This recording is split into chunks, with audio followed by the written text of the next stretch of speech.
Ya, Assalamualaikum warahmatullahi wabarakatuh.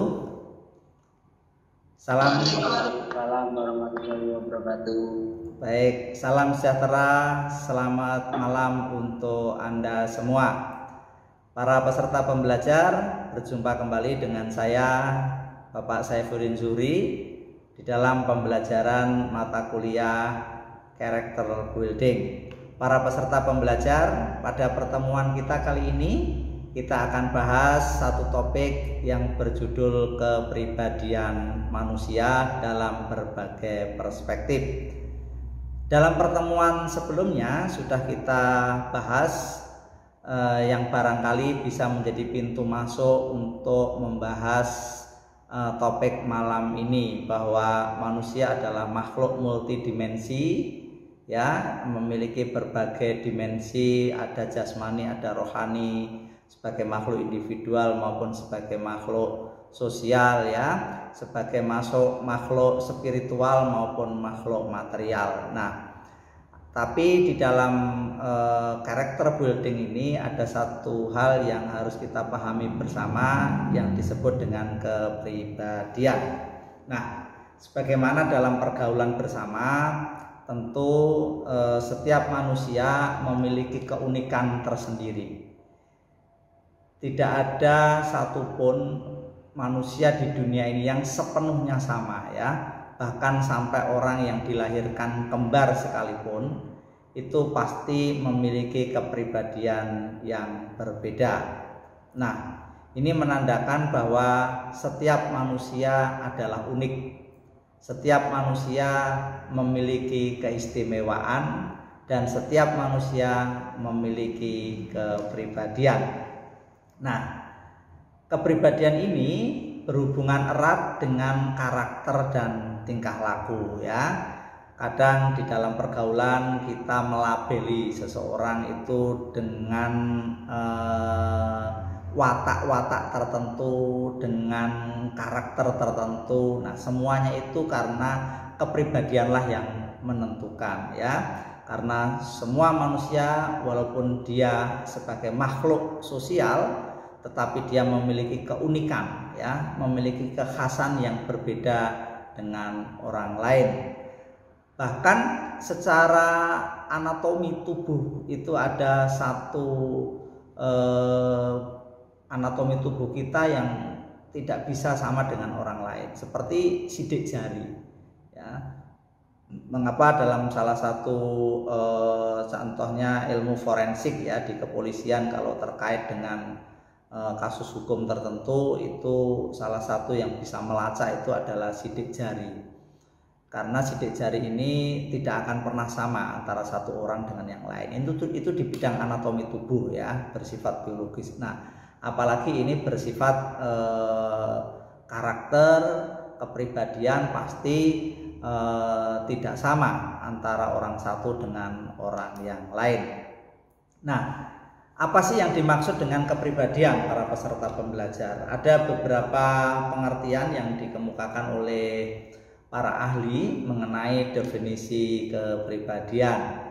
Di antaranya dikemukakan oleh Kuncoro Ningrat, ya, menjelaskan tentang kepribadian sebagai ciri, ya, dan watak yang diperlihatkan secara konsisten, ya. Secara konsisten itu ajeg secara terus-menerus dan konsekuen, sehingga seseorang memiliki identitas yang khas yang berbeda dari individu yang lain. Jadi kepribadian itu memang terkait dengan identitas, ya. Mengapa menjadi identitas? Karena dari kepribadian itu orang bisa mengenali kekhasannya, dan itu biasanya sampai orang mencirikan sesuatu itu karena berlangsung secara konsisten atau terus-menerus, ya.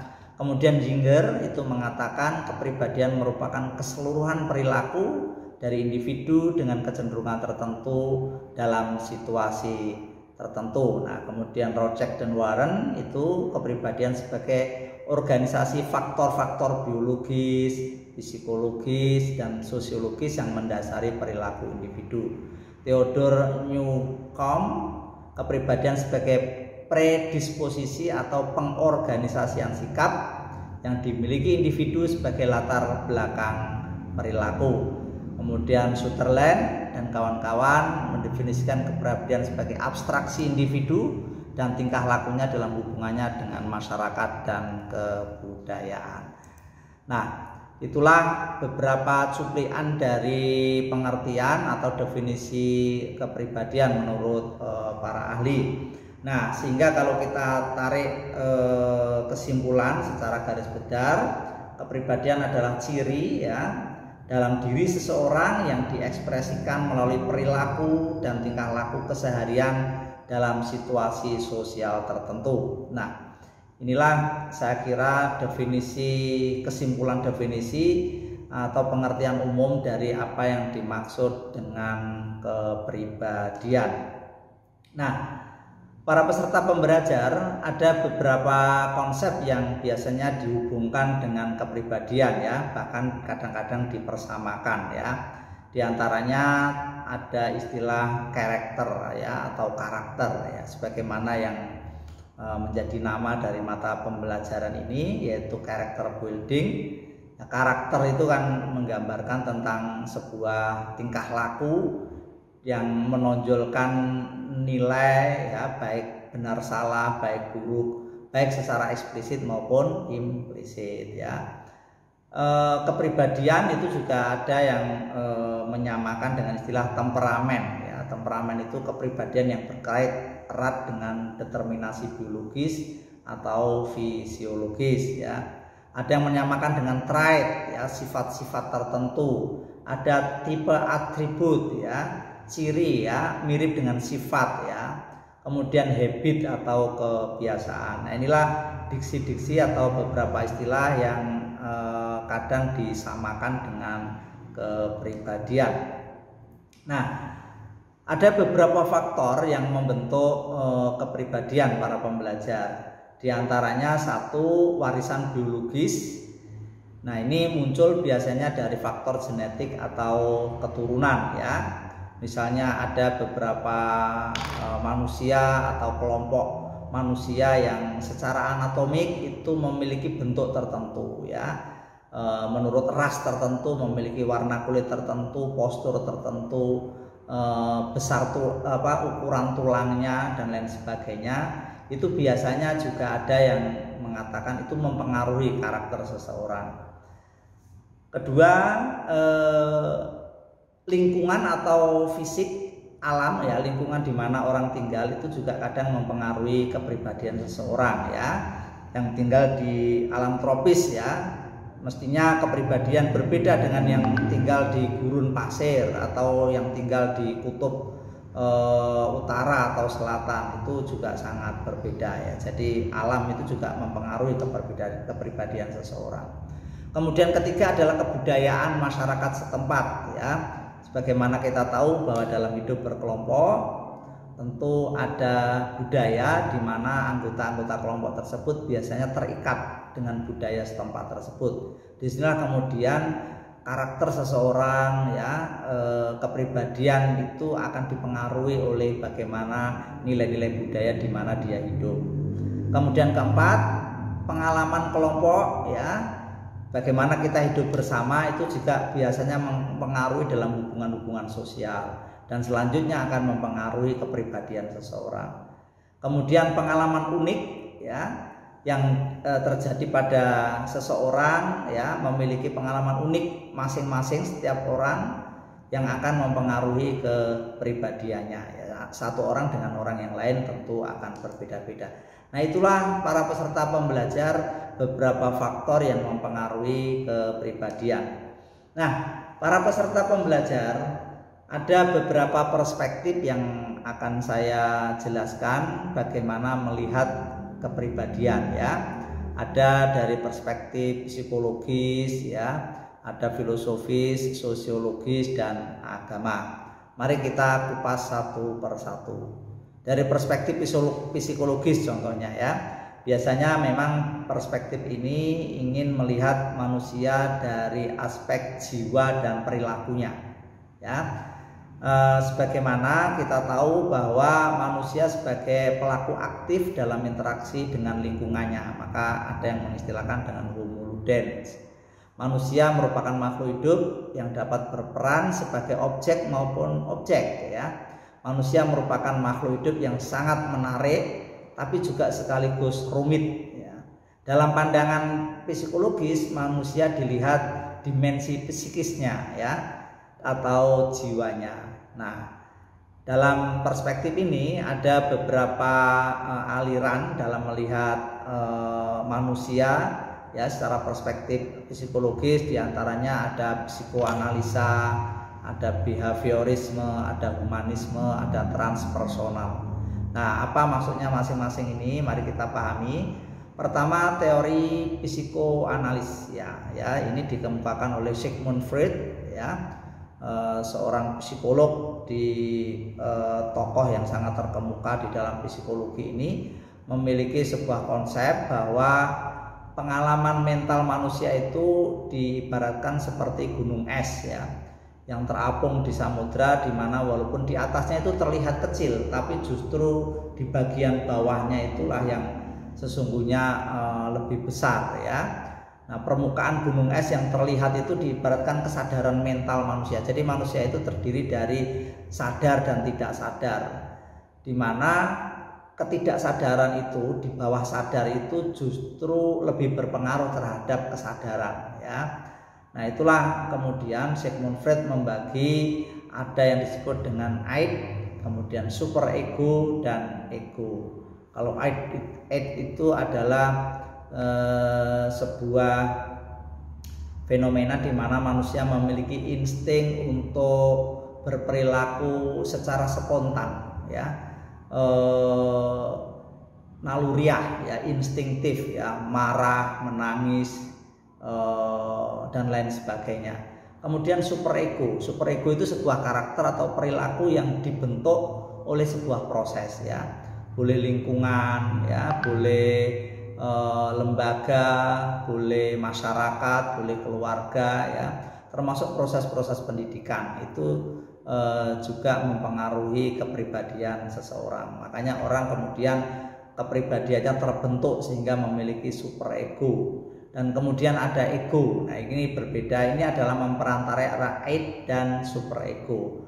Di sini seseorang memiliki perilaku-perilaku yang menandakan tentang keakuan yang dipengaruhi oleh insting dan dipengaruhi oleh proses pembentukan itu.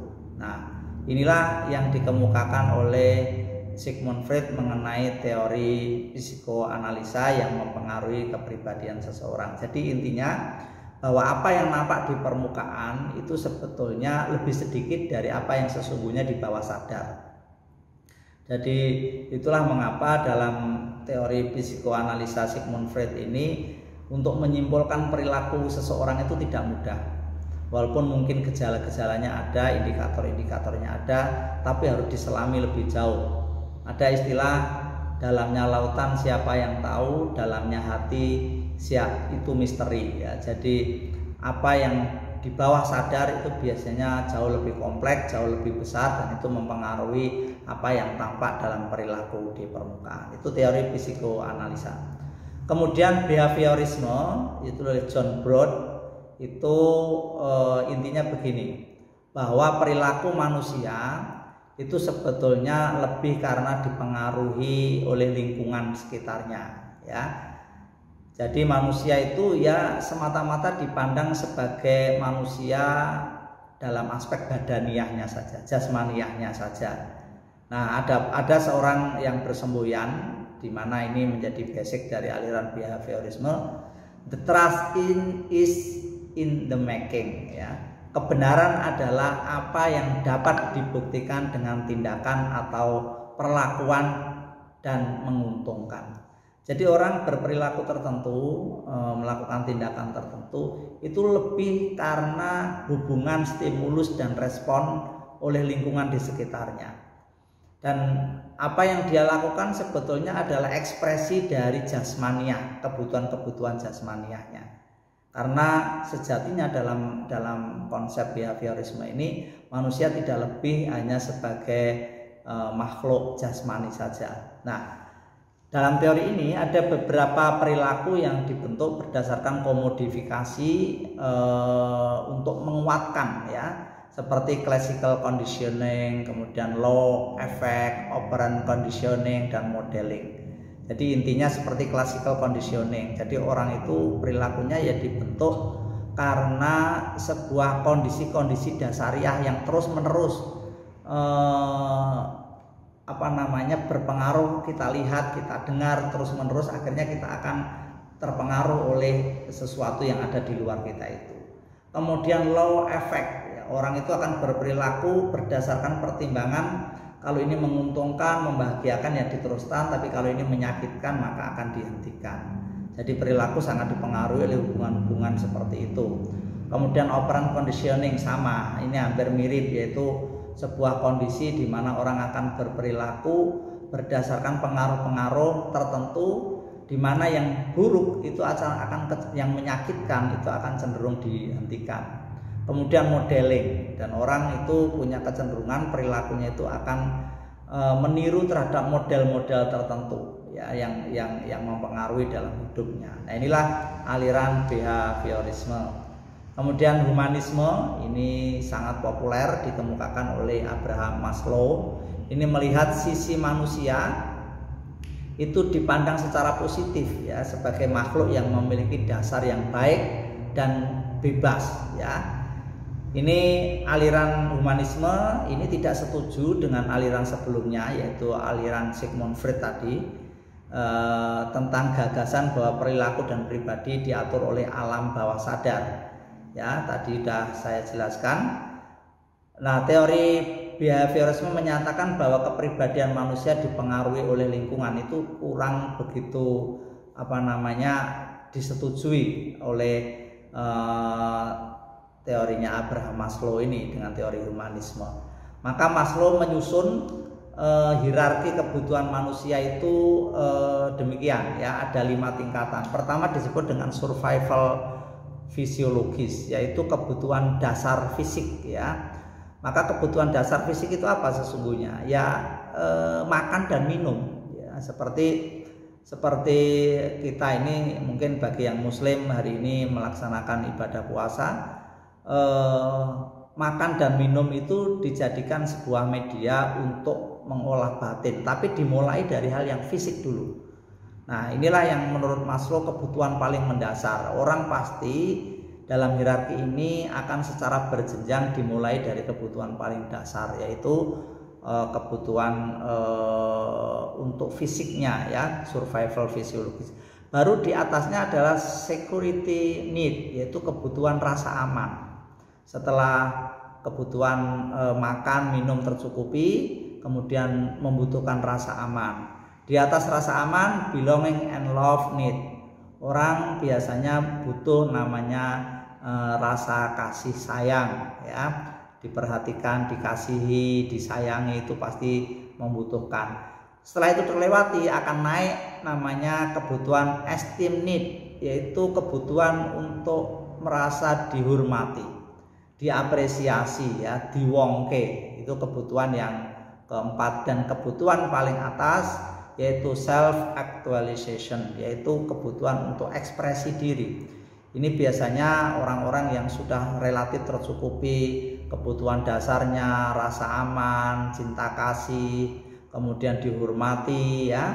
Kemudian dengan percaya diri dia akan kepribadiannya akan diwujudkan dengan aktualisasi diri ya. Jadi diejawantah dari kediriannya dengan percaya diri karena seluruh kebutuhan dasarnya sudah tercukupi. Nah, inilah 5 jenjang hierarki kebutuhan manusia menurut Maslow. Kemudian berikutnya adalah transpersonal ya. Ini memiliki kepedulian pada kajian tentang kemanusiaan, potensi tertinggi. Ini hampir mirip dengan humanisme, cuma ini ditambah dengan dimensi spiritual ya. Psikologi transpersonal ini memandang manusia dari 2 segi, yaitu potensi luhur dan fenomena kesadaran. Nah, itulah jenis kepribadian yang terakhir dalam perspektif psikologis.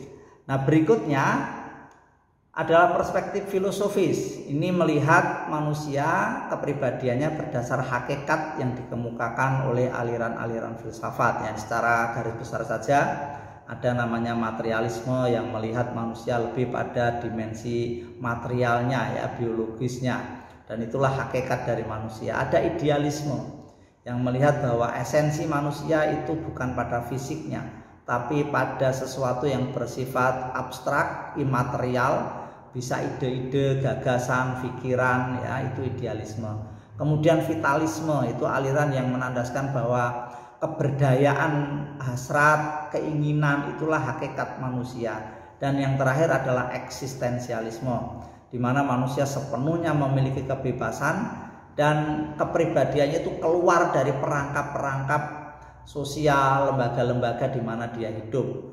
Jadi dianggap eksis, dianggap penting kalau orang keluar dari perangkap itu dan mewujudkan apa yang dia mau menurut kediriannya. Itu eksistensialisme, itu perspektif filosofis, ya. Ini saya kira peserta pembelajar bisa baca bagaimana penjelasan materialisme, kemudian idealisme, vitalisme, dan terakhir eksistensialisme. Kemudian peserta pembelajar, perspektif yang ketiga adalah perspektif sosiologis, ya. Ini intinya begini, jadi manusia itu bagaimana kepribadiannya sangat ditentukan oleh masyarakat, karena dia sebagai makhluk sosial, maka bagaimana kepribadiannya terbentuk itu sangat ditentukan dari proses-proses interaksi sosial dan struktur sosial di mana dia ada. Tata nilai dipahami, kemudian cara pandangnya, perilakunya sangat ditentukan oleh struktur sosial itu. Nah, struktur sosial itu diandaikan sebagai organisme hidup yang selalu berkembang, yang memiliki fungsi-fungsi untuk mempertahankan stabilitas, kekompakan di dalam hidup bersama. Nah, itulah perspektif sosiologis. Nah, di dalam perspektif sosiologis ini tentu ada berbagai teori atau aliran seperti teori fungsional struktural, ya, bahwa sesuatu itu memiliki fungsi-fungsi tertentu di dalam hidup bersama. Kemudian teori konflik, ya. Ini kalau peserta pembelajar membaca lebih jauh, silakan, berbagai literatur mengenai sosiologi ini cukup banyak tersedia. Ada teori konflik, teori pertukaran, teori dramaturgi, teori interaksionis simbolik, teori Marxian, neo-Marxian, strukturalisme, poststrukturalisme, modernisme, postmodernisme, teori kritis, teori konstruksi sosial, feminisme, globalisasi, teori pembangunan, ketergantungan, teori konsumsi, teori jejaring aktor, dan teori sistem. Nah, inilah banyak, saya kira tidak usah kita kupas detail, saya hanya mengenalkan secara sekilas saja.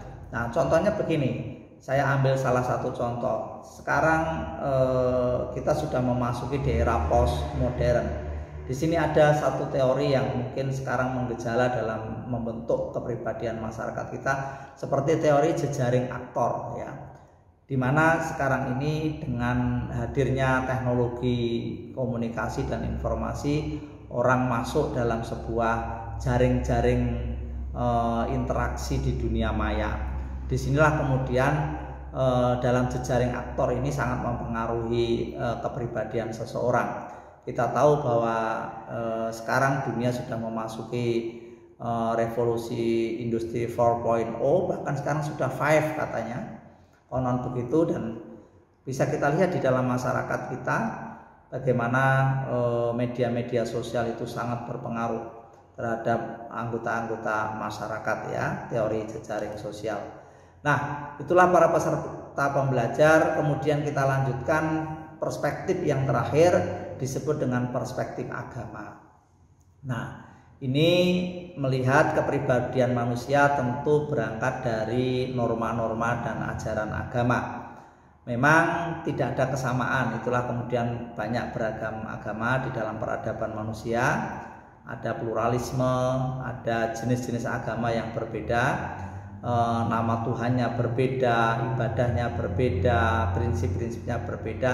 Namun kalau kita telaah, semua agama ini memiliki ada titik temu yang sebetulnya bisa kita petik ya. Hampir semua agama itu memiliki sebuah kredo atau keyakinan bahwa sesungguhnya manusia itu adalah makhluk, ada pencipta ya, kholik, dan ada yang diciptakan atau makhluk. Nah, hampir semua agama membangun hubungan antara sang pencipta dengan yang diciptakan itu adalah hubungan korelatif yang bentuknya adalah makhluk terhadap sang kholik tentu adalah sebuah penyembahan. Nah, itulah kemudian menurunkan peranata-peranata dalam institusi agama seperti ritual-ritual ya, sistem peribadatan, norma-norma dan lain sebagainya. Nah, di dalam pemahaman inilah kemudian bagaimana kepribadian manusia tentu akan ditentukan bagaimana norma-norma agama itu mengajarkan. Bagaimana kepribadi yang sempurna, yang baik itu seperti apa, agama A dengan agama B mungkin ada sedikit berbeda tapi ada titik temunya. Jadi maksudnya adalah kepribadian dalam pandangan agama sangat dikaitkan dengan dogma, dengan norma-norma agama yang diyakini oleh pemeluknya. Dan inilah nanti yang bisa membentuk karakter seseorang. Tentu di dalam proses itu panjang, ada proses-proses sosialisasi, bahkan indoktrinasi sekalipun, sehingga akan sangat kuat membentuk kepribadian seseorang. Makanya kalau kita lihat bagaimana norma agama tertentu bisa membentuk kepribadian tertentu pula. Ada yang santun, ada yang keras, bahkan sampai pada perilaku-perilaku yang merusak peradaban seperti kekerasan, terorisme dan lain-lain. Namun juga ada norma-norma agama yang mengajarkan tentang bagaimana pribadi itu lebih tangguh, lebih sabar menghadapi cobaan, situasi dan lain sebagainya. Saya kira semua agama punya perangkat untuk menjelaskan itu semua dan punya institusi, punya nilai-nilai untuk membentuk karakter. Nah, itulah kepribadian dalam perspektif agama. Nah, para peserta pembelajar, itulah penjelasan singkat saya yang bisa saya sampaikan mengenai bagaimana kepribadian di dalam tinjauan beberapa perspektif, sejak dari perspektif psikologis, filosofis, sosiologis hingga agama. Saya mohon peserta pembelajar untuk mengembangkan perspektif tersebut dengan membaca banyak literatur dan termasuk mengamati diri kita masing-masing. Kita ini lebih banyak dibentuk kepribadiannya oleh apa? Apakah oleh perspektif psikologis? Kalau psikologis yang aliran mana? Atau secara filosofis di aliran filsafat yang mana? Secara sosiologis kita cenderung oleh teori yang mana? Dan secara agama kita ini dibentuk karakter kita oleh model pembelajaran agama yang seperti apa. Nah, itu yang harus kita kembangkan dan dalami peserta pembelajar, karena ada istilah gajah mati meninggalkan gading, harimau mati meninggalkan belang, dan manusia meninggal itu akan meninggalkan amal dan perbuatannya. Dan itu semuanya sangat dikaitkan dengan kepribadian karakter kita masing-masing. Tentu idealnya adalah orang harus memiliki kepribadian yang baik, yang bermanfaat untuk orang lain. Nah, cuma persoalannya apa itu baik dan bagaimana ukuran sesuatu bisa dikatakan bermanfaat. Itulah yang kemudian kadang menjadi diskus, menjadi perdebatan, menjadi perselisihan dan mengundang banyak diskusi.